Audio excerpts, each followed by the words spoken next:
What if I told you? One of the most disturbing serial killers in American history lived a life that, on the outside, looked almost normal. He had neighbors, he had a job, he blended in. And yet, behind closed doors, he was hiding secrets so dark that when they were finally discovered, even experienced investigators were left shaken. Between 1978 and 1991, Jeffrey Dahmer murdered 17 young men and boys. For years, he managed to avoid capture, sometimes by pure luck, sometimes because people simply didn't suspect him. But here's the part that makes this story even more unsettling. There were warning signs, moments where everything could have stopped, opportunities where lives could have been saved. So how did he get away with it for so long? What really happened inside that apartment in Milwaukee? And how did it all finally come crashing down? Today we're diving into the chilling true story of Jeffrey Dahmer, a case that shocked America and changed the way we look at crime forever. Part 1. Early life, the beginning. Jeffrey Dahmer was born on May 21, 1960 in Milwaukee, Wisconsin. At first glance, his childhood didn't seem unusual. His father was a chemist, and his family moved frequently during his early years. But as Dahmer grew older, people around him started noticing something different. He became increasingly withdrawn. He struggled to connect with others. And he developed a fascination with dead animals, collecting and examining them. By his teenage years, his behavior had become more concerning. He began drinking heavily, even at school. Despite these warning signs, nothing was done that could have changed the course of what was to come. Part 2. The First Crime, 1978. In 1978, just weeks after graduating high school, Dahmer committed his first murder. He picked up a hitchhiker named Stephen Hicks. What started as a casual interaction turned into something far more sinister. After the crime, Dahmer went on with his life, as if nothing had happened. And that's what makes this case so disturbing. There was no immediate arrest. No investigation that led back to him.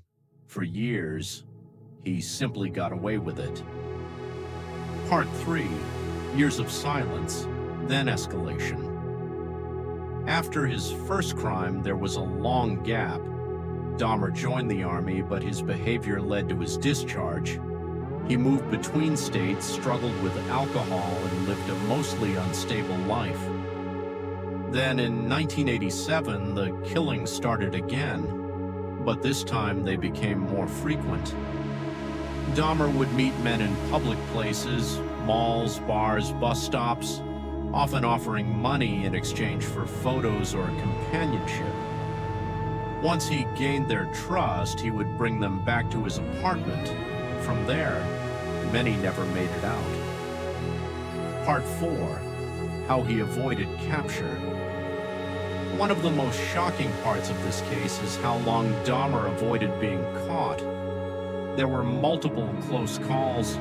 Neighbors complained about strange smells. There were reports of unusual behavior. In one instance, a young victim managed to escape and was found by police.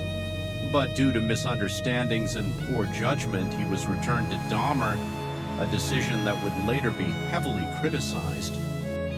Moments like these raise a difficult question. Could this have been stopped sooner?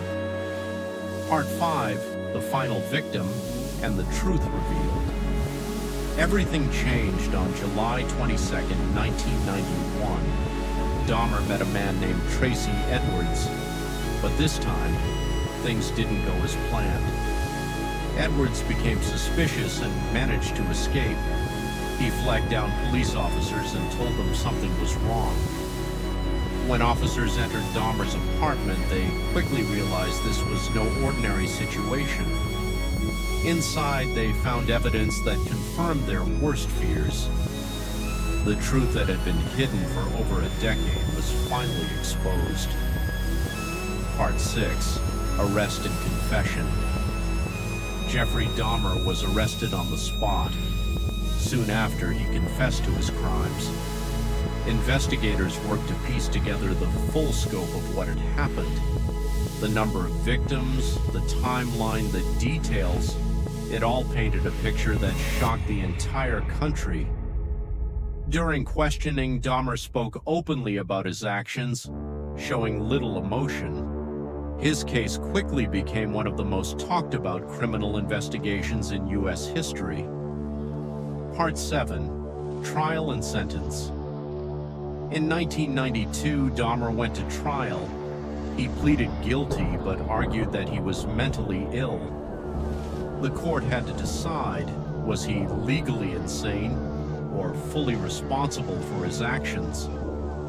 In the end, the jury found him sane. He was sentenced to multiple life terms in prison, ensuring he would never walk free again. Part 8.